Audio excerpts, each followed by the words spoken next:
वसंतं हृदयारविंद भवं भवानी सहितं नमामि।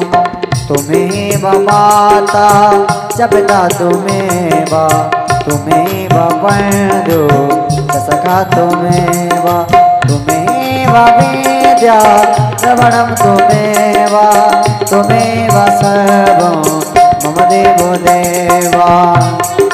हर हर शंभो शंभो शंभो शंभो शिवा महादेवा शंभो शंभो शंभो शंभो शिवा महादेवा। कर्पूरकारं करुणावतारं संसारसारं भुजगेन्द्रहारं सदा वसन्तं हृदयारविंद भवं भवानी सहितं नमामि। हर हर शंभो शंभो शंभो शंभो शिवा महादेवा शंभो शंभो शंभो शंभो शिवा महादेवा। हरि ओम जन्नेन जनवजन्त देवास्तानि धर्माणि प्रथमान्यापन्ना ते हनाकं महिमानः पतन्त जत पूर्वे श्राद्धा सन्ति देवाः सेवन्तिका बकुलचम्पकपाटलाब्जै पुन्नगजातिकरवीररसालपुष्पै बिल्वप्रवालतुलसीदलमञ्जरीभिः त्वां पूजयामि शिवशङ्कर मे प्रसीद। हरि ओम तत्पुरुषाय विद्महे महादेवाय धीमहि तन्नो रुद्रः प्रचोदयात्। नानासुगन्धिपुष्पाणि यथा कालोद्भवानि च पुष्पाञ्जलिं मया दत्ता क्षम्यतां परमेश्वर। श्रीशां शिवन पुष्पाञ्जलिं समर्पयामि।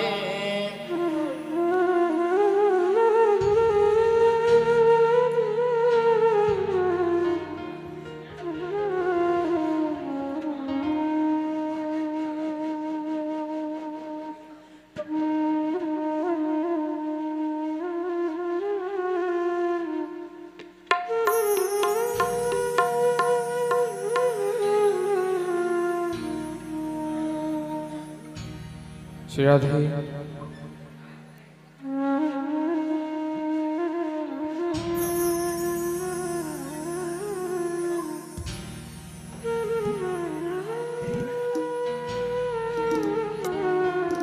श्री राधे श्री राधे जय जय श्री राधे। श्री राम। सद्वक्त शांति बनाए रखें। परम पूज्य श्री व्यास जी महाराज के मुखारविंद से आप लोग सुनकर शिव पुराण की अमृत रूपी वाणी से आप लोग शिव पुराण की कथा श्रवण करें। शांति बनाए रखें। हरि ओम। गुरुर्ब्रह्मा गुरुर्विष्णु गुरुर्देवो महेश्वरः गुरुः साक्षात् परब्रह्मा तस्मै श्री गुरवे नमः। ध्यानमूलं गुरुमूर्तिः पूजामूलं गुरुर्पदम् मंत्रमूलं गुरुर्वाक्यं मोक्षमूलं गुरुकृपा अतुलितबलधामं हेमशैलाभदेहं तनुजवनकृशानुं ज्ञानिनामग्रगण्यं सकलगुणनिधानं वानराणामधीशं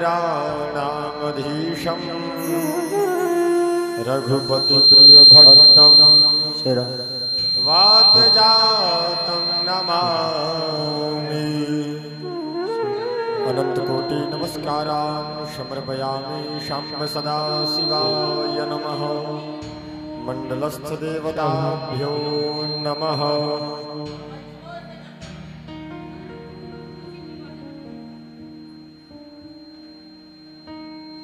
आप लोग थोड़ा शांत माहौल बनाए रखें। हर हर महादेव शंभु काशी विश्वनाथ गंगे। हर हर महादेव शंभो काशी विश्वनाथ गंगे। हर हर महादेव शंभु काशी विश्वनाथ गंगे। हर हर महादेव शंभो काशी विश्वनाथ गंगे। काशी विश्वनाथ गंगे सदा शिव अन्नपूर्णा संगे।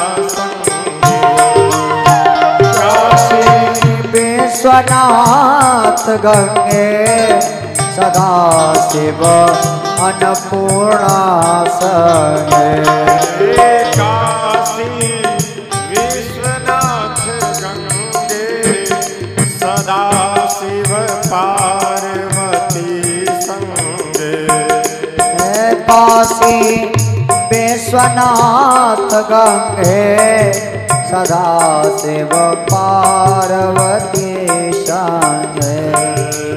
हर हर महादेव शंभु काशी विश्वनाथ गंगे।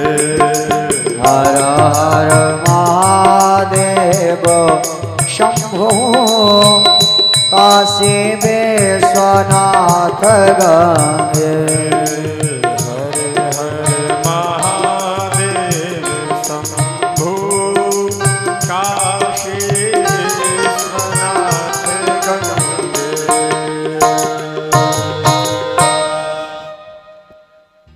धर्म की जय हो, अधर्म का नाश हो, प्राणियों में सद्भाव, विश्व का कल्याण हो, गौ हत्या बंद हो, भारत अखंड हो, सत सनातन धर्म की जय हो, बाबा विश्वनाथ की जय हो, शिव महापुराण की जय हो, वृंदावन बिहारी लाल की जय हो, वृषभानंदनी की जय हो। नमः पार्वती पतये हर हर महादेव शंभो। प्रातपर अखिलेश्वर अकार करुणा वरुणालय भक्तवांछित कल्पतरु कर्पूर गौरव करुणावतारम कृपालु दयालु भक्तवत्सल सभी देवों में देव भगवान महादेव के चरणों में अनंत कोटि प्रणाम। और यहाँ पे उपस्थित सभी श्रोतागण के हृदय में विराजमान उस पिता परमेश्वर के चरणों में बारंबार प्रणाम। क्योंकि रामचरितमानस में कहा गया है कथा भगवान का भगवान ही सुन सकते हैं और भगवान की कथा भगवान ही गा सकते हैं। इसका मतलब ये नहीं कि मैं भगवान हूँ अथवा आप भगवान हैं, लेकिन अंदर जो बैठा हुआ जो प्रेरणा दे रहा है कि तुम सुनो अथवा तुम कहो वो भगवान है। नहीं तो पूर्व जन्म के पाप थे हरि चर्चा न सुहाए। पूर्व जन्म के अनंतानंत जन्म के इतने पाप है कि भगवान की चर्चा अच्छी लगती नहीं है। अगर लग रही है हम सबको तो कहीं ना कहीं उन परमात्मा की कृपा है। और उनकी महिमा मैं कल भी प्रारंभ में यही बोला था कि जब ब्रह्मा विष्णु नहीं गा सकते तो फिर मैं कैसे गा पाऊंगा, लेकिन फिर भी मैं कोशिश कर रहा हूँ और गाने के लिए बैठ गया हूँ। भगवान शिव का एक ध्यान है असित गिरिशमम स्यात् कज्जलम सिंधु पात्रे सुरतरुवर शाखा लेखनी पत्र मुर्वी लिखति यदि गृहीत्वा शारदा सर्वकालम तदपि तव गुणानां मीश पारम न याति। कहते हैं कि असित गिरिशमम स्यात्, इस पूरे ब्रह्मांड के पर्वतों को अगर पत्ता बना दिया जाए, पेज कज्जलम सिंधु पात्र, जितने भी नदियां हैं समुद्र है सभी को अगर स्याही बना दिया जाए लिखने के लिए सुर तरुवर शाखा लेखनी पत्र मुर्वी। और जितने यहाँ तक कि पृथ्वी की तो बात छोड़िए, स्वर्ग के भी जितने भी पेड़ हैं सबको अगर लेखनी बना दिया जाए और उनकी महिमा लिखने कौन बैठे? लिखती यदि गृहीत्वा शारदा स्वयं सरस्वती। अपने घर में बैठ करके अगर लिखे, कब लिखे? हमेशा लिखते रहे दिनों रात 24 घंटा, फिर भी तदपितव गुणानान मीश पारम नयाति। वो भी आपकी महिमा नहीं लिख सकती है, फिर मैं क्या कहूँगा? ये फिर भी मैं बैठा हूँ। कल त्रिवेणी स्नान में जो सर्वप्रथम है भस्म, रुद्राक्ष और मुख में भगवान शिव का नाम। यह नाम लेने ऐसे व्यक्ति के दर्शन मात्र से जो मुख में भगवान का नाम हो, गले में रुद्राक्ष हो और मस्तक पर त्रिपुंड भस्म हो, ऐसे को देखने से त्रिवेणी स्नान का फल मिलता है। और साथ में फल मिलता नहीं है। बहुत आदमी आपको पैसा देगा लेकिन जो कर्जा है वो तो आपके पास रहेगा, पाप तो रहेगा। भले पुण्य आपको मिल गया लेकिन पहले का पाप तो रहेगा। लेकिन ऐसे ब्राह्मण, ऐसे भगवान शिव के भक्त को सिर्फ देखने मात्र से ही पुण्य त्रिवेणी के स्नान का तो आता ही है, पूर्व जन्म में जो संचित पाप है वो भी नष्ट हो जाता है। और जब शिव भक्त को देखने मात्र से इतना पुण्य आता है तो समझिए कि अगर आपके गांव में कहीं शिवालय है और अगर आप जा करके उस शिवालय में शिव के दर्शन करते हैं तो आपको क्या पुण्य मिलेगा। अगर हमारे और आपके गांव में अगर कोई शिवालय है तो समझिए कि भाग्य का दरवाजा खोलने का वही एकमात्र स्थान है, अन्यत्र कुछ नहीं है। दुनिया में लाख लोग आपको आपत्ति में साथ दे, बहुत आदमी है चोरी में चोर को भी लोग साथ देता है, कहीं केस हो जाए तो उसमें लोग साथ देता है, परंतु वास्तविक साथी वही है जो आपका बाह पकड़ करके और शिवालय में प्रवेश करा करके शिव का दर्शन करा दे। इससे बढ़कर के कोई ब्रह्मांड में आपका साथी नहीं है, क्योंकि शिव सबके आत्मा है और शिव ही परमात्मा है। माँ पार्वती बोली है जगदात्मा महेश पुरारी, जगत के आत्मा है भगवान शिव।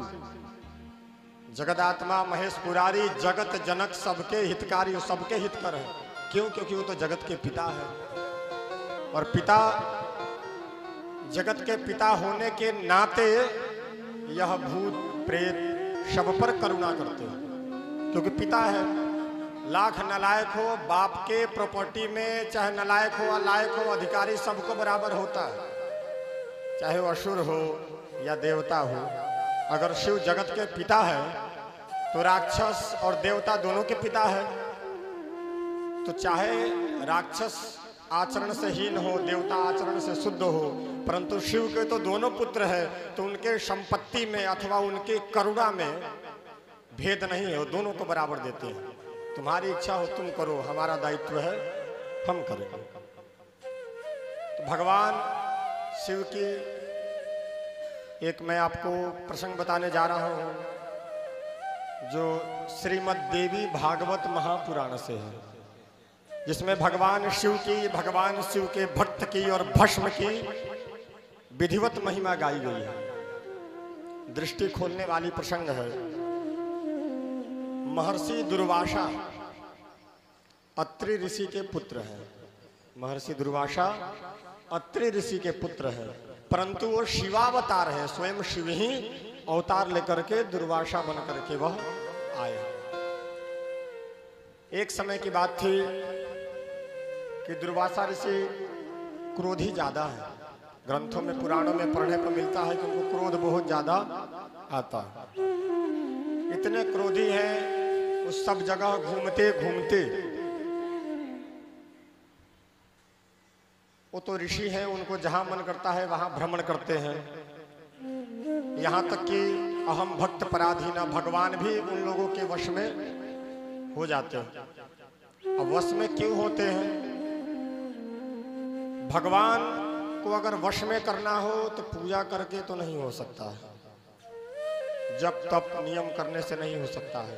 एक ही उपाय है जो रामचरितमानस में कहा गया है, बोलो राम सिया राम जय जय राम। राम सिया राम जय जय राम।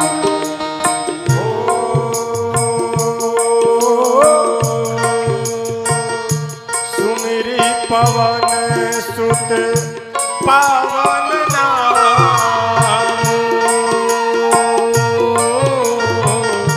अपने बस कर राखे राम।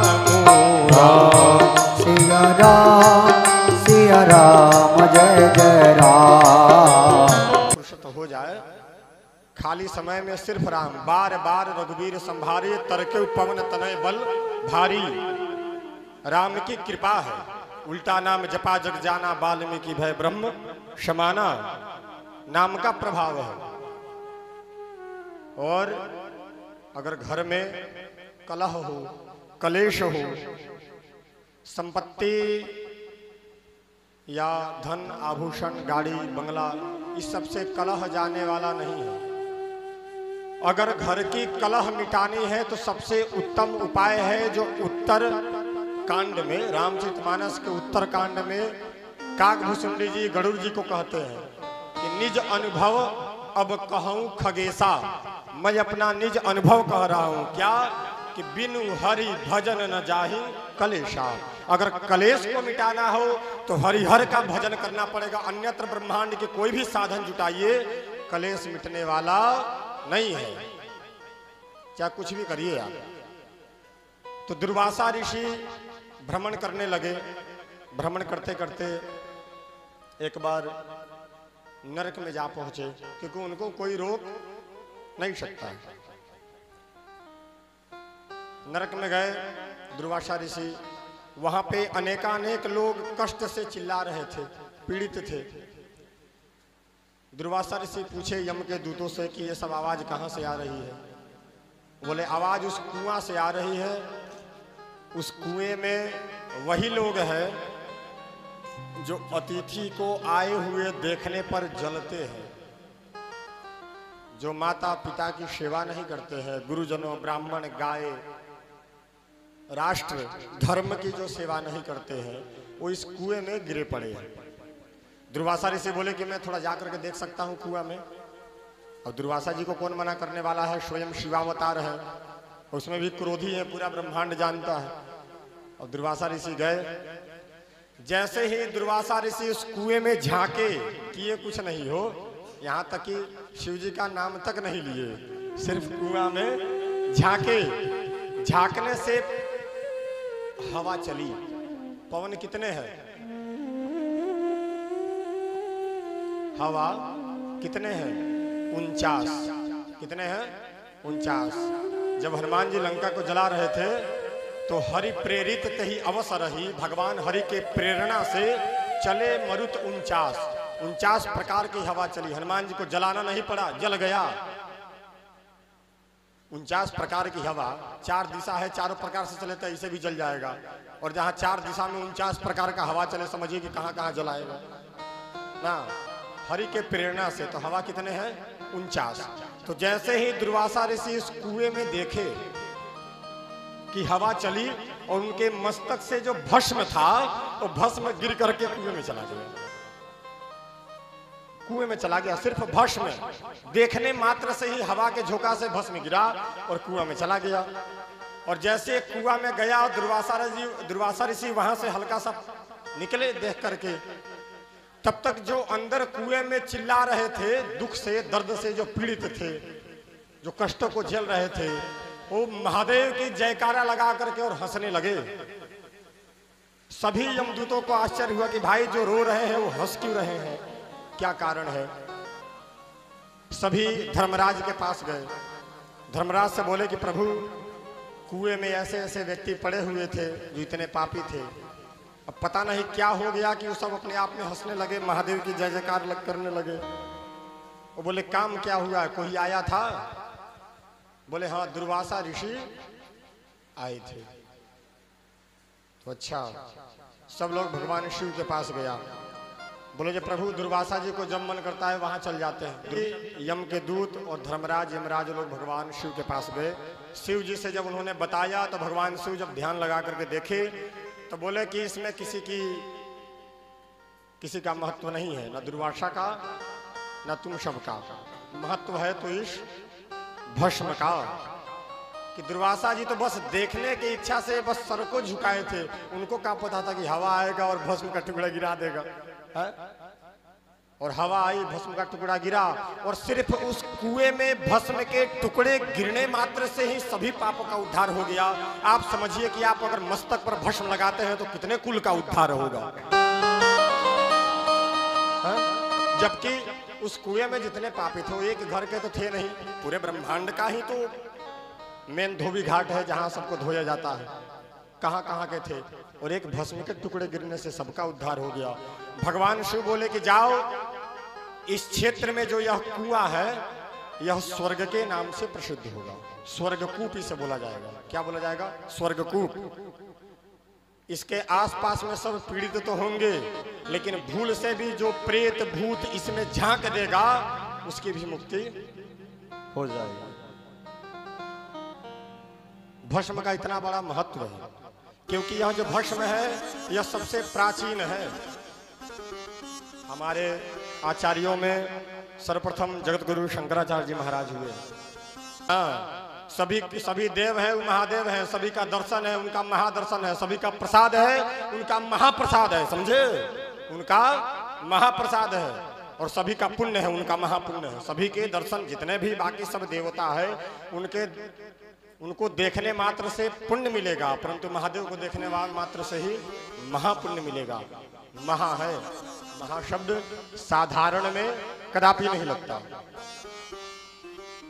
जिसका दर्शन स्मरण भजन प्रसाद हर चीज महान है सभी से, वही महादेव है। और यह संसार श्रीमद् भागवत में कहा गया है कि यह संसार देख रहे नहीं, सर्प है। कौन है ये? सर्प, नाग। इसको बोलते हैं काल। क्या बोलते हैं? काल।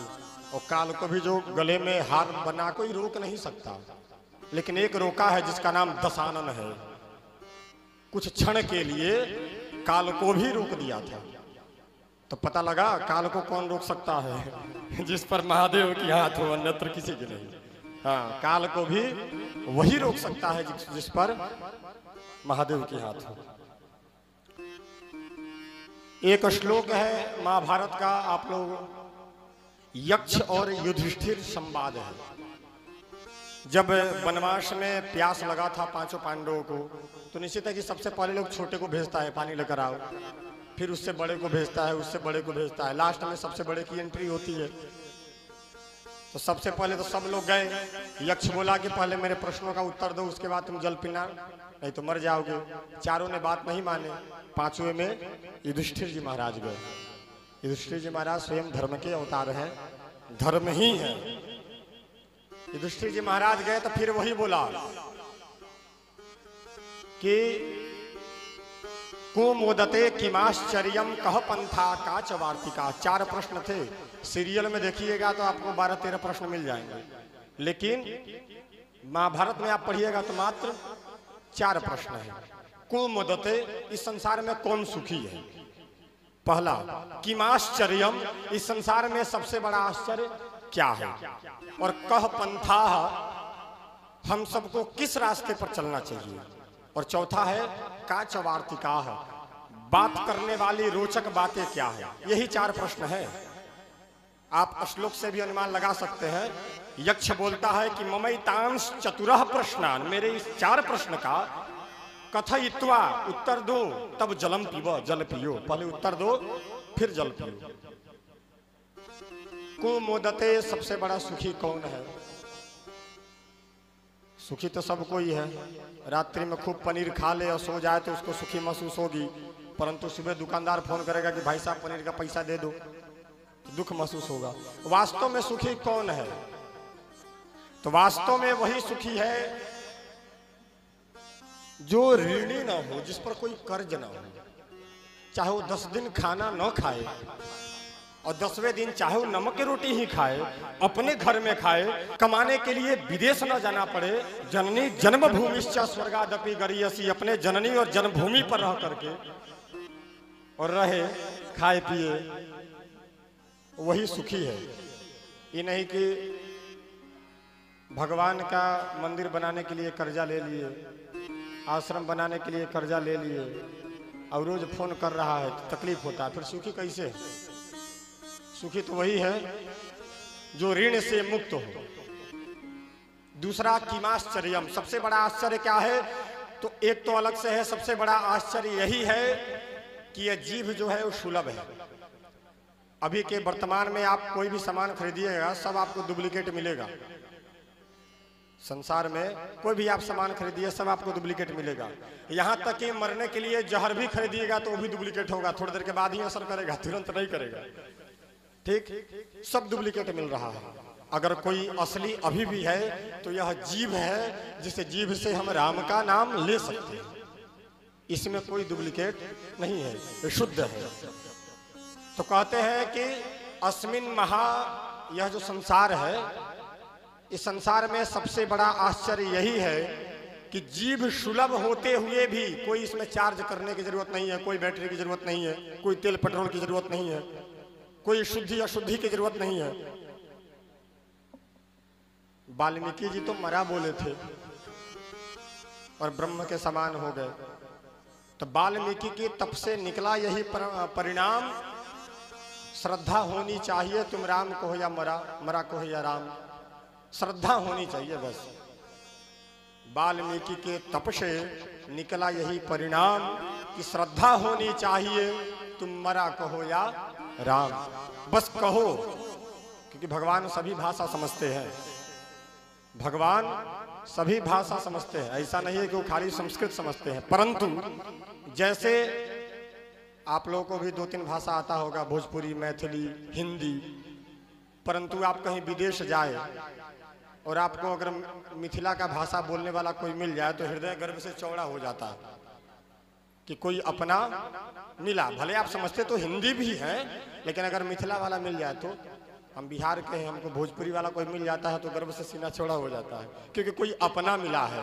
उसी प्रकार परमात्मा तो सब भाषा जानते हैं, परंतु जो इनका गान संस्कृत में करता है उस पर इनकी विशेष कृपा होती है, क्योंकि इनका यह निजी भाषा है। देव भाषा संस्कृत है, सभी भाषाओं की जननी संस्कृत है, और संस्कृत को राष्ट्रभाषा घोषित करनी चाहिए। राष्ट्र नहीं, उसको तो विश्व भाषा, ब्रह्मांड की भाषा घोषित करनी चाहिए। संस्कृत में आपको गाली नहीं मिलेगा, अनेकानेक भाषा में आपको गाली मिल सकता है, संस्कृत में आपको गाली नहीं मिलेगा। और संस्कृत में अगर कोई खूब क्रोध में आएगा तो आपको ज्यादा से ज्यादा क्या बोलेगा? दुष्ट, कपटी, छलिया, इससे ज्यादा नहीं बोल सकता।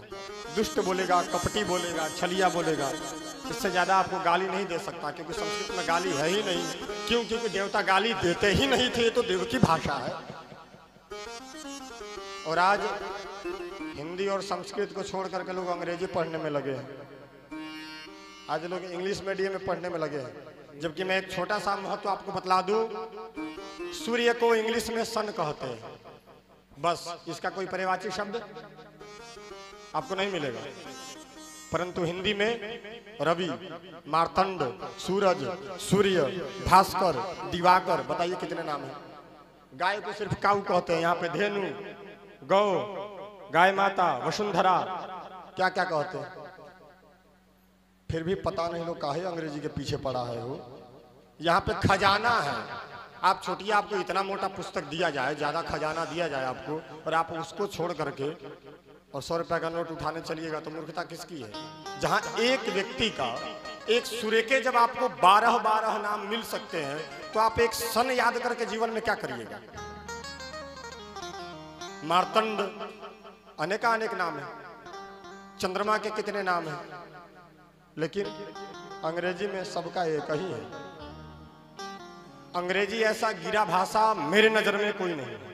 मेरे नजर में अंग्रेजी ऐसा गिरा भाषा कोई नहीं है। हम सब अपने माता को जननी बोलते हैं, जो जन्म देने वाली है, मैया बोलते हैं, माँ बोलते हैं, वहां पे मदर इन लॉ बोलते हैं। मदर इन लॉ के मतलब समझे? जो कानूनी प्रकार से, कागज के प्रकार से, कागज के हिसाब से, कानून के हिसाब से जो हमारी माँ बनी है। हमारी माँ कानून के हिसाब से बनी है, आप बताइए। तो फिर हम मदर इन लॉ की बोलेंगे? हमारे बाप कानून के हिसाब से बने हैं, तो फिर हम फादर इन लॉ की बोलेंगे? हम जनक बोलेंगे, पिता बोलेंगे, पिताश्री बोलेंगे। लेकिन अंग्रेजी पढ़ने वाले को थोड़ा बुद्धि होनी चाहिए। अब यही तो है, सब मोबाइल के चक्कर में पड़े हुए हैं। रामचरितमानस पढ़ने में तो किसी को फुर्सत है नहीं है? तो यह जो संसार है यह काल है, काल व्याल। और इस काल से बचने के लिए चौथा प्रश्न जो है, का चवार्ती काह, सबसे बड़ा आश्चर्य क्या है? इसका उत्तर यही है कि अगर हम घर में 5 आदमी हो तो छोटी सी कढ़ाई होती है सब्जी बनाने के लिए। 50 आदमी हो जाए तो उससे थोड़ा बड़ा, 500 हो जाए तो थोड़ा और बड़ा, ज्यादा हो जाए तो बड़ा बड़ा। उसी प्रकार तो यह संसार तो बहुत बड़ा है।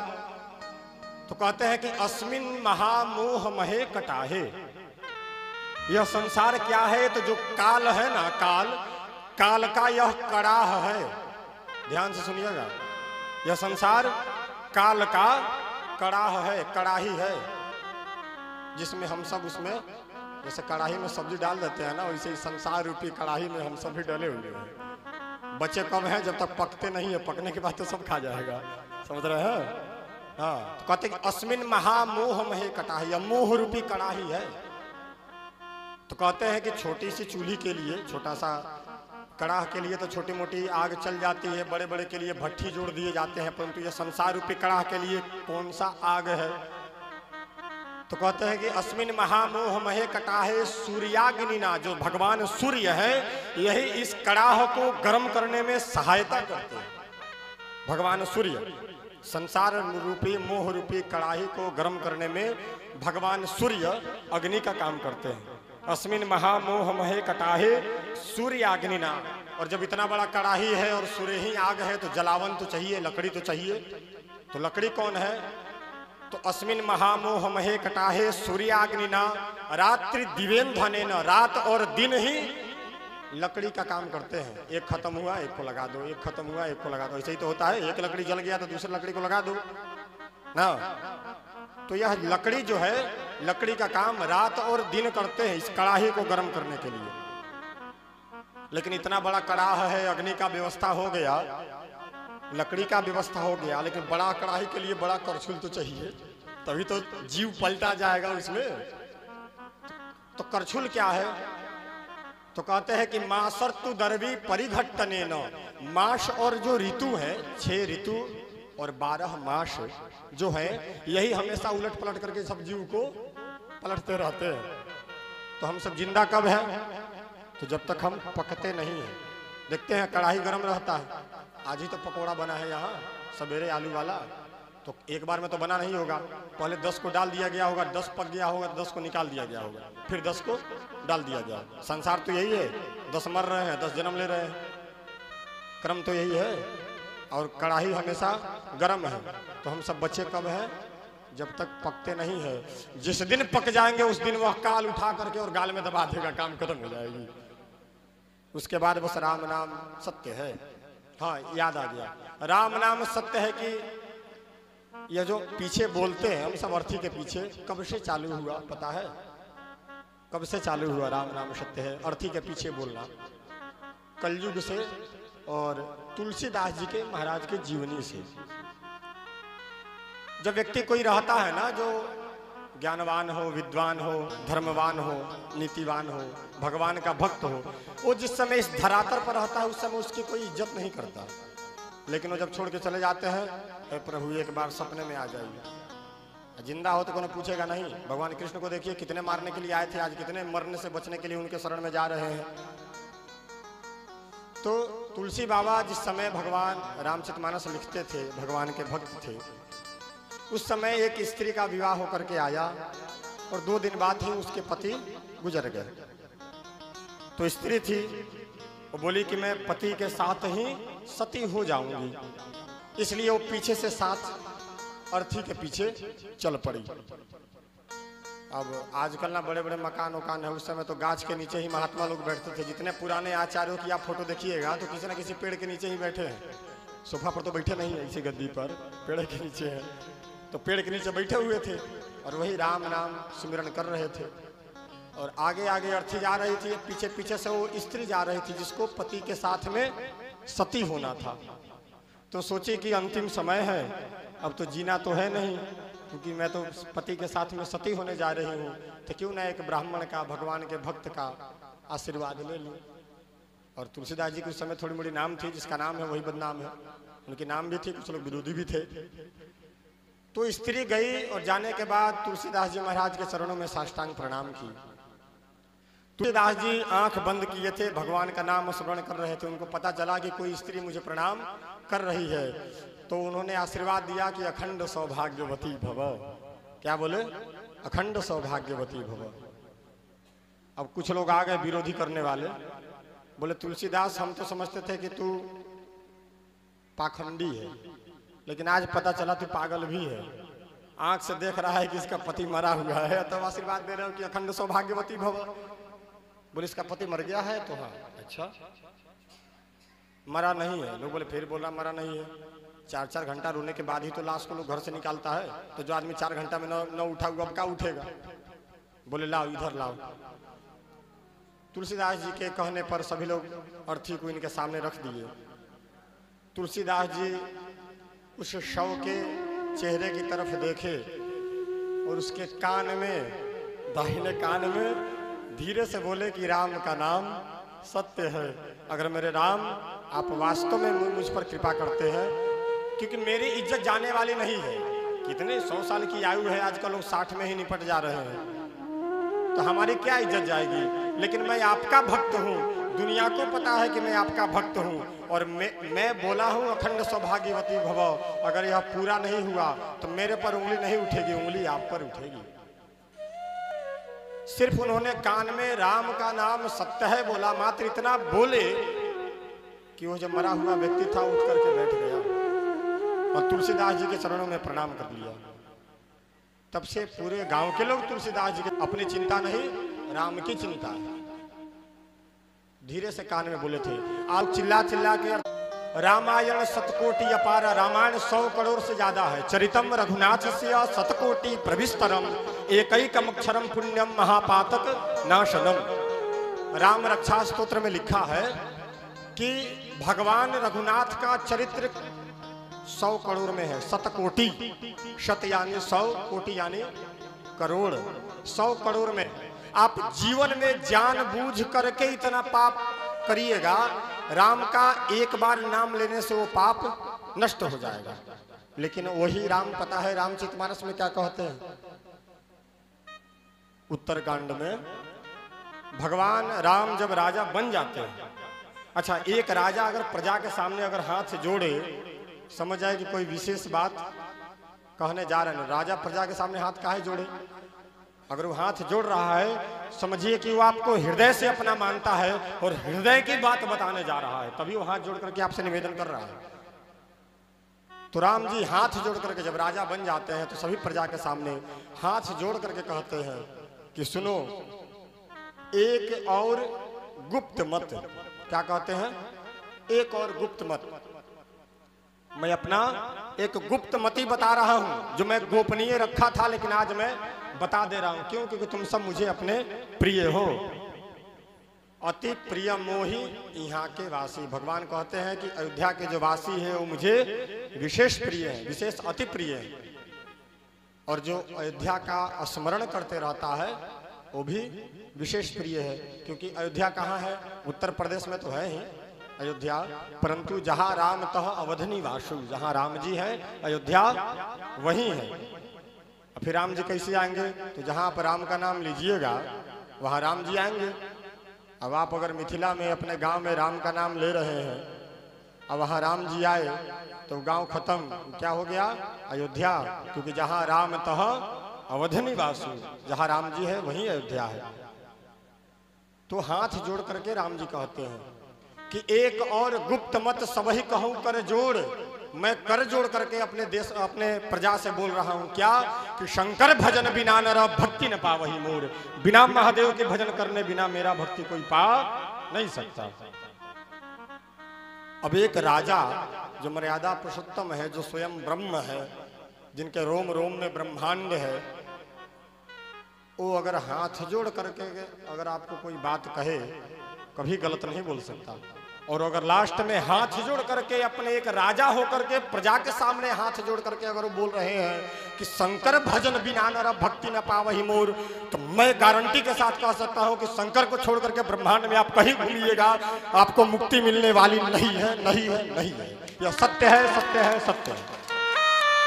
क्योंकि राम की बात है, यहाँ पे राम जी बोल रहे हैं, राम की महिमा है, तुलसी बाबा की महिमा है, रामायण की महिमा है कि बिना शिव का कहीं नहीं है। लिखा है ना, भजन भजंती हलोके परेवा नराणाम न जानाम योगम जपम नैव पूजाम न तोहम सदा सर्वदा शंभु तुभ्यम। मैं हमेशा आपको प्रणाम करूंगा क्योंकि मैं कुछ जानता नहीं हूं। और जो सरेंडर बोल करके हमेशा प्रणाम करता है, समझ जाए कि भगवान की विशेष कृपा उसी पर होती है। एक पंडित जी थे जो शिवालय में रोज बैठ करके 4 घंटा वेद पढ़ते थे, भगवान शिव को सुनाते थे। उनको देख करके भी एक छोटा सा बालक आकर के उनके बगल में बैठ जाता था और वो भी बोलते थे। तो वेद का मंत्र है, आप लोगों को समझ में नहीं आएगा। तो जब बोलने लगते थे तो बच्चा भी ऐसे कर लेता था और मन में ही गुड़गुड़ गुड़गुड़ गुड़गुड़ कुछ बकने लगता था। 5-6 दिन महात्मा देखे, बाद में महात्मा बोले जे सुनो, हम तो शंकर जी को वेद पढ़ करके सुनाते हैं, तुम क्या सुनाते हो? अभी तो उम्र भी बहुत छोटा है तो फिर सुनाते क्या हो? बोले जो आपको आता है आप सुना रहे हैं, जो हमको आता है वो हम सुना रहे हैं। तो क्या सुनाते हो थोड़ा हमको भी बताओ। हम तो सुनाते हैं तो बोल के सुनाते हैं, तुम्हारे कान में जाता है, लेकिन तुम बोलते हो हमारे कान में तो जाता नहीं है, बताओ क्या बोलते हो उनसे। बोले हम जब आप मंत्र बोलते हैं तो मुझको पता चलता है कि जितने वर्णमाला है, क से ज्ञ तक और अ से अंग तक, जितने वर्णमाला आप उसी में फेर बदल करके इधर उधर से बोलते रहते हैं। मंत्र तो वही है, गणानंत्वा गणपति गुम हवा महे, ग के बाद अणा आ जा रहा है सीधे। तो आप भी बोलते हैं, हम भी पढ़े हुए हैं, तो हम भी क से लेकर के ज्ञ तक और अ से लेकर के अंग तक शिव जी को सुना देते हैं और कहते हैं कि प्रभु हमको जोड़ करके मंत्र बनाने आता नहीं है, आप तो सर्व सामर्थ्यवान है, आप चाहे जैसा चाहे, जितना बड़ा चाहे, जितना छोटा चाहे, जितना सुंदर चाहे आप मंत्र बना लीजिए और मेरा उद्धार कर दीजिए। ये सरलता, कृपालुता। अब आप सोचिए, हम मंत्र बोले, गलती तो जरूर बोलेंगे, हम तो बृहस्पति तो है नहीं, बृहस्पति से गलती हो जाता है तो फिर हम का। लेकिन जिस उस बच्चे के बोले हुए वर्णमाला को भगवान शिव मंत्र बना ले, तो शिव जी मंत्र बनाए तो उसकी महिमा कितनी होगी। और शिव जी मंत्र बना करके जब उस बच्चे को आशीर्वाद दे, उसके पुण्य का, उसके जप का, तो उसको उस वेद पाठी ब्राह्मण से ज्यादा पुण्य मिलेगा, क्योंकि वो शिव पर समर्पित हो गया है, सरेंडर बोल दिया, मुझे कुछ नहीं आता है। नवयावत उमानाथ पादारविंदम, जब तक उमा के पति को आप नहीं भजिएगा, न यावद उमानाथ पादारविंदम, जब तक उमा के पति के चरण को आप जब तक नहीं भजिएगा, न यावद उमानाथ पादारविंदम भजंती हलोके परेवा नराणाम। और आप ब्रह्मांड के 3 लोकों में चाहे लोगों को आप पूजते रहिए, अगर उमा के पति को पूजा नहीं करिए और 3 लोकों में आप घूम घूम के पूजते रहिए, न तावत सुखम शांति संतापनासनम, फिर भी आपको सुख और शांति मिलने वाली नहीं है बिना उमा के पति के भजे हुए। वो सबका बाप है शिव। हम सब भी कभी कभी शिव बनते हैं, क्योंकि हम सब भी भगवान शिव के ही अंश है। रामचरितमानस भले राम परक ग्रंथ है, राम को समर्पित ग्रंथ है, परंतु वहां पर भी लिखा है कि ईश्वर अंश जीव अविनाशी, और ईश्वर महादेव है कोई नहीं। मैं कल भी बोल दूंगा था, ईश्वर महादेव है, बाकी और लोगों को ईश्वर की संज्ञा दी गई है, शिव महापुराण में लिखा है। लेकिन विशेष रूप से जितना ईश्वर शब्द महादेव के लिए है उतना किसी के लिए नहीं है। तो तुलसी बाबा क्या लिखते हैं कि ईश्वर अंश जीव अविनाशी, ईश्वर ही है तो इनके अंश हम सभी तो है। तो शिव का बच्चा तो रुद्र का बच्चा तो रुद्र ही होगा, भले छोटा मोटा हो। तो ईश्वर अंश जीव अविनाशी, हम सब अन्नपूर्णे, अन्नपूर्णा जो है वो हम सबकी माता है। अन्नपूर्णे सदापूर्णे, अन्नपूर्णा जो है भगवान शिव की पत्नी है और भगवान शिव को प्राणों से भी ज्यादा प्रिय है। अन्नपूर्णे सदापूर्णे शंकर प्राण वल्लभे। और जब हम अन्नपूर्णा और भगवान विश्वनाथ का जब हम सेवा करते हैं तो क्या मिलता है? प्राण वल्लभे ज्ञान वैराग्य सिद्ध्यर्थम भिक्षाम देहि च पार्वती। जब हम इन दोनों का सेवा करते हैं तो हम सबको भिक्षा में क्या मिलता है? ज्ञान और वैराग्य। और ज्ञान के देवता भगवान गणेश और ज्ञान की अधिष्ठात्री देवी भगवती सरस्वती। तो ज्ञान और वैराग्य के कार्तिकेय विवाह नहीं किए हैं कार्तिक जी, इसलिए मोर पर भी वो घूमते रहते हैं।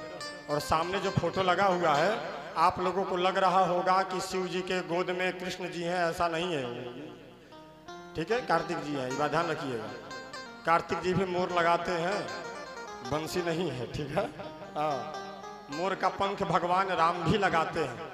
लेकिन विशेष रूप से ड्रेस और एड्रेस हमेशा चोर बदलता है। जो प्रतिष्ठवान व्यक्ति हो, ज्ञानवान व्यक्ति हो, हमेशा ड्रेस और एड्रेस नहीं बदलता, उसका साफ एक रहता है। जैसे अगर हम आपसे पूछे कि कौन ऐसे देवता है जिनके गले में सर्प है, तो आप लोग बोल दीजिएगा महादेव।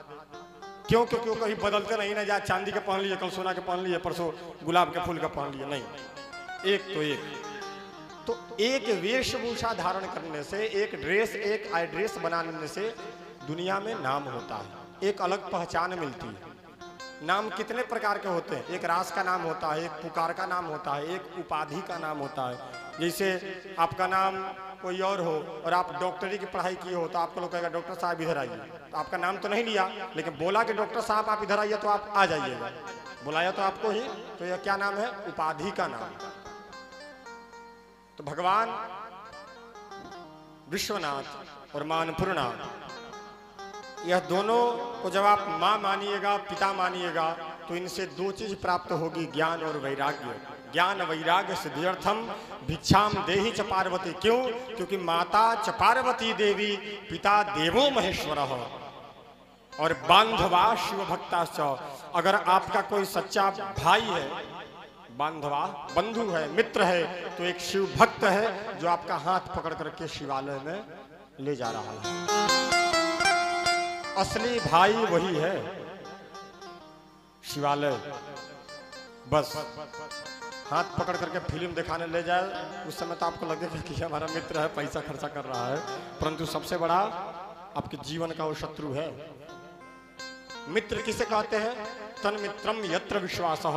मित्र वही है जो विश्वास के पात्र हो। तीन लक्षण है, हित में लगा दे, अहित से हटा दे, सुख में नहीं दुख में साथ दे। ये तीन लक्षण है। हित में लगाए, जहां तुम्हारा हित हो वही काम करे, वही उपदेश करे, और जहां तुम्हारा अहित होने वाला हो वहां से तुरंत हटा दे। और भले तुम्हारे सुख में, विवाह शादी में आए या न आए, परंतु दुख में, आपत्ति में हमेशा आए। यह मित्र के तीन लक्षण है। इस लक्षण से युक्त जो मित्र नहीं हो, आपके जितने भी आप लोगों के जो मित्र हैं, अगर उनमें यह तीन गुण न हो, अथवा आप में भी, आप भी तो किसी ना किसी, हम सब भी किसी ना किसी के मित्र हैं, और अगर हम सब में भी यह तीन गुण ना हो, तो हम एक दूसरे के मित्र को छोड़ सकते हैं। छोड़ना ही चाहिए। जब हम उसको पुण्य के लिए जब शिवालय नहीं लेकर जा सकते हैं, जब हम उसको शिवालय नहीं लेकर जा सकते हैं, तो फिर हम सिनेमा हॉल में ले जाने वाले कौन होते हैं? जब हम उसके मुख में जब हम रसगुल्ला नहीं खिला सकते हैं। आज यह कलयुग है। जितने भी इस पृथ्वी पर आपको लोग मिलेंगे जो धूम्रपान का सेवन करते होंगे, मैं मिलाया हूँ, बीड़ी सिगरेट दारू जितने पीते होंगे, आप उनसे हृदय पर हाथ रखवा करके पूछिए कि बाबू तुम सीखे तो सीखे कहाँ से? एक ही नाम लेगा, मित्र से सीखे। अन्यत्र बाप का नाम नहीं ले सकता, पिता का नाम नहीं ले सकता, माता का नाम नहीं ले सकता, गुरु का नाम नहीं ले सकता, भगवान का नाम नहीं ले सकता। वो जब भी लेगा तो मित्र का नाम लेगा। और मित्र की काम थोड़ी है। अगर हम अपने मित्र के मुख में रसगुल्ला नहीं खिला सकते तो फिर हम उसके हाथ में सिगरेट पकड़ाने वाले कौन होते हैं? अच्छे अच्छे लोग हैं, अच्छे अच्छे बच्चे हैं। मित्र दूसरे को जब धूम्रपान सिखाता है तो बच्चे बाप से फोन कर करके नहीं पूछते पिताजी आज हम सिगरेट पिए कि नहीं पिए। अच्छा काम करना होगा तो बाप के पास फोन करके पूछेंगे। जब गलत काम में नहीं पूछ रहे हो तो अच्छा काम में पूछने की क्या जरूरत है भाई? जब हम गलत काम में नहीं पूछ रहे हैं तो हमको अच्छा काम में पूछने की क्या जरूरत है? गलत काम में पूछना चाहिए कि क्या पता बाद में डंडा न मारे जानने के बाद। अच्छा काम में तो वैसे भी वो नहीं मारेंगे, वो तो हृदय से आशीर्वाद देंगे कि अच्छा काम किए हो। लेकिन तो यही है, इसलिए जिस मित्र के अंदर यह 3 लक्षण विद्यमान न हो तुरंत त्याग दीजिए, इसमें कोई दोष नहीं है, तुरंत त्याग देना चाहिए। क्योंकि मित्र वही है। मित्र की अगर कहीं उदाहरणा दी जाती है, प्रसंग दिया जाता है तो भगवान कृष्ण का और सुदामा का, अन्यत्र किसी के मित्रता का इतना ज्यादा प्रचलित कथा नहीं है, करुण कथा नहीं है। कभी सुने हैं वो लोग धूम्रपान किए हो, एक दूसरे का दुख बांटे हैं। हाँ, ये नहीं कि धूम्रपान करा करके किडनी खराब करवा दे। किडनी की जरूरत पड़े तो निकाल करके देने का मित्र का काम है, नहीं कि सिगरेट पिला करके किडनी खराब कर दे, जल्दी मरे या खुद मुँह आ दे। ये सब शुद्धि जरूरी है, क्योंकि यहीं से निकलने वाला है ना सब कुछ, भगवान का नाम गुण धाम। आज इसका मेन चीज खराब हो ना, अब दांतें खराब हो तो बढ़िया रोटी नहीं पा सकते, तो जब जिह्वा ही खराब हो का लीजिएगा। इसलिए नाम, भगवान राम के नाम का, शिव के नाम का, विष्णु के नाम का इतना महत्व है, सिर्फ नाम का। कहते हैं कि आरता या वृंदावन में एक मंदिर है रंगनाथ जी, और रंगनाथ जी के मंदिर में जब आप भगवान के सामने खड़ा होइएगा तो आपके दाहिने हाथ के साइड पर दीवार पर एक श्लोक लिखा है। कहाँ? वृंदावन के रंगनाथ जी के मंदिर में जब आप भगवान के सामने खड़ा होइएगा तो दाहिने हाथ में एक दीवार पर श्लोक लिखा है कि आर्ता विषण्णाः शिथिलाश्च भीता घोरेषु च व्याधिषु वर्तमाना संकीर्त्य नारायण शब्द मात्रम विमुक्त दुःखा सुखिनो भवन्ति। अगर आप आर्त हो, दुखी हो, हताश हो, निराश हो, आप पर आपत्ति आई हो और आप तत्क्षण सुखी होना चाहते हैं तो एक काम करना पड़ेगा। क्या? तो संकीर्त्य नारायण शब्द मात्रम, मात्र भगवान नारायण का नाम, उसको संकीर्तन करना है। ना नाम के आगे ओम लगानी है और ना नाम के बाद में नमः लगाना है, सिर्फ नाम जपना है। तो क्या होगा? तो विमुक्त दुःखा सुखिनो भवन्ति, दुखी से तुम मुक्त हो जाओगे और तत्क्षण तुम सुखी हो जाओगे। नाम में इतना प्रभाव है। लेकिन हम सभी तो हमेशा नाम लिए रहे हैं, लेकिन उसका कहीं पुण्य मिल रहा है? दिखते हुए नहीं दिख रहा। एक बार कथा सुनने से, एक बार नाम लेने से अनेकानेक की मुक्ति हो गई है। हम सब बार बार ले रहे हैं, मुक्ति नहीं मिल पा रहा है। इसका कारण है क्या? नाम के भी 10 दोष हैं। क्या? 10 दोष है, जिसे नामापराध कहते हैं। क्या कहते हैं? नामापराध।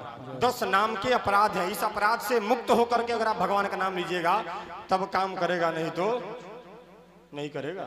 अभी नहीं कि हम राम जी के भक्त लगे शिव जी को उल्टा सीधा बोलने, शिव जी के भक्त को उल्टा सीधा बोलने, गुरु के प्रति श्रद्धा न रखने, मंत्र के प्रति श्रद्धा न रखने, विष्णु में और शिव में भेद करने, ये सब अगर कमियां रहेगी तो फिर नाम का प्रभाव नहीं पड़ने वाला है।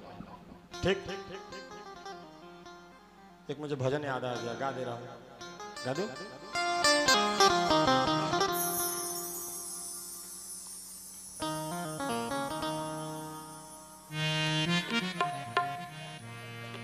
हो मेरे सच्चे दिल में लगन लगी, भगवान मिलेंगे कभी न कभी। मेरे सच्चे दिल में लगन लगी, शंभुनाथ मिलेंगे कभी न कभी। मेरे सच्चे दिल में लगन लगी, भगवान मिलेंगे कभी न कभी। अगर सच्चे दिल में लगन लगी, शंभुनाथ मिलेंगे कभी न कभी। राजा राम मिलेंगे कभी न कभी, घनश्याम मिलेंगे कभी न कभी। ओ राजा राम मिलेंगे कभी न कभी, घनश्याम मिलेंगे कभी ना कभी। महाकाल मिलेंगे कभी न कभी, विश्वनाथ मिलेंगे कभी न कभी। महाकाल मिलेंगे कभी ना कभी, विश्वनाथ मिलेंगे कभी ना कभी। मेरे साथ ताली बजा के लगन लगी भगवान, हर सच्चे दिल में लगन लगी, शंभुनाथ मिलेंगे कभी ना कभी। आकाश नहीं पाताल नहीं, पृथ्वी पे मिलेंगे कभी न कभी। आकाश नदी पाताल नहीं, पृथ्वी से मिलेंगे कभी ना कभी। आकाश नहीं पाताल नहीं, पृथ्वी पे मिलेंगे कभी न कभी। ओ पृथ्वी से मिलेंगे कभी ना कभी। मेरे साथ शंभो लगन जगी महाकाल मिलेंगे कभी।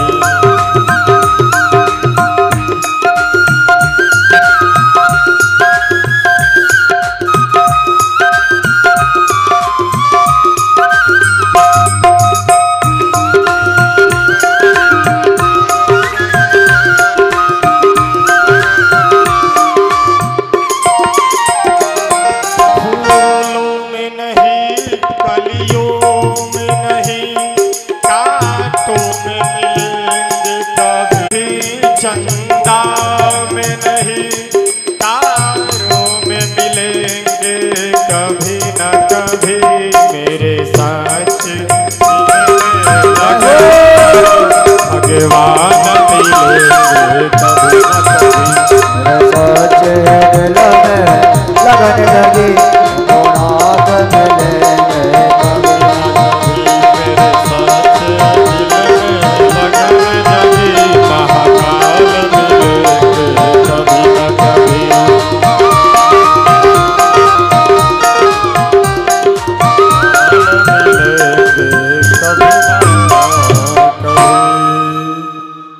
बस इतना जान जाइए, अगर वो भेजा है मिलेगा, वो भेजा है मिलेगा। लेकिन एक भजन है, जो इस सांवरे को सदा ढूंढता है उसे एक दिन सांवरा ढूंढता है। ढूंढना तो पड़ेगा। हाँ, अगर आप 1000 दिन ढूंढिएगा एक ना एक जरूर मिल जाएगा, क्योंकि भेजा वही है, मिलेगा क्यों नहीं हो। जब हर एक कंकड़ में शंकर है फिर मिलेगा क्यों नहीं। हर बाला देवी की प्रतिमा, बच्चा बच्चा राम है। जब हर एक बालक राम है, आप उसको राम मानिएगा तो राम आएंगे क्यों नहीं। अरे समय नहीं है। ऐसी ऐसी कथा है कि भूत को भी भक्त ने भगवान माना है, तो भूत के अंदर से भी भूतेश्वर महादेव प्रकट हुए हैं। ऐसा ऐसा कहानी है, वृतांत है। और बस यह कथा आज तक लाइव है, क्योंकि आज विराम दिवस है, 9 दिवस है। मैं अंतिम शब्द एक ही बोलूँगा। इस शरीर के मेरे पिताजी श्री अजय पांडे, मेरी माँ श्रीमती कल्याणी देवी इस शरीर की है, परंतु मेरे इस जो आत्मा है, मेरा जो अंदर है, मेरा जो मन है, इसके अनंत जन्मों के मेरे माता पिता बस मेरे महादेव हैं, अन्यत्र कोई नहीं है। मैं अपने महादेव को हृदय से माना हूँ। मैं अपने महादेव को अपना पिता हृदय से माना हूँ। मैं इस मंच के काबिल नहीं हूँ। भगवान शिव की कृपा मुझ पर हुई है, मैं मना नहीं कर सकता, क्योंकि कृपा है तभी सांस टिका है। कृपा नहीं है तो फिर मैं बोल नहीं सकता। कृपा महादेव की है मेरे ऊपर, और मैं हृदय से महादेव पर विश्वास करता हूँ। मैं किसी व्यक्ति पर विश्वास नहीं करता। इनकी कृपा हो जाएगी, मैं यहाँ तक पहुँचाऊँ, कहाँ से कहाँ तक पहुँच जाऊँगा। इसलिए मैं एक ही बात आप लोगों से हाथ जोड़ करके बोलना चाहता हूँ बस इस शरीर के माता पिता कोई हो सकते हैं, जन्म जन्मांतर के माता पिता महादेव है, ये आपको भी मानना पड़ेगा। जिस दिन मान लिए एक चीज की कमी नहीं होगी इस ब्रह्मांड में, मैं चैलेंज के साथ बोल सकता हूं। दिसंबर में कथा हापुड़ देवी महापुराण 1 घंटे की हर रोज कथा हमारे आकाश जी 1 घंटे की रोजाना कथा कहेंगे हापुड़ में। आकाश जी स्पेशल समय रखवाऊंगा आकाश जी के लिए, महाराज श्री से अलग, ये मैं वचन देता हूं। यही तो कृपा है, दूसरा क्या है हो। लोग कहता है कि साधुओं के पास धन बहुत है, हम कहते हैं भगवान के भक्त के पास धन नहीं होगा तो किसके पास होगा हो। नमः पार्वती पतये हर हर महादेव। सदभक्तता स्थान पर खड़े हो जाएं। परम पूज्य श्री गुरुदेव भगवान मंचासीन होने जा रहे हैं। श्री राम राधे।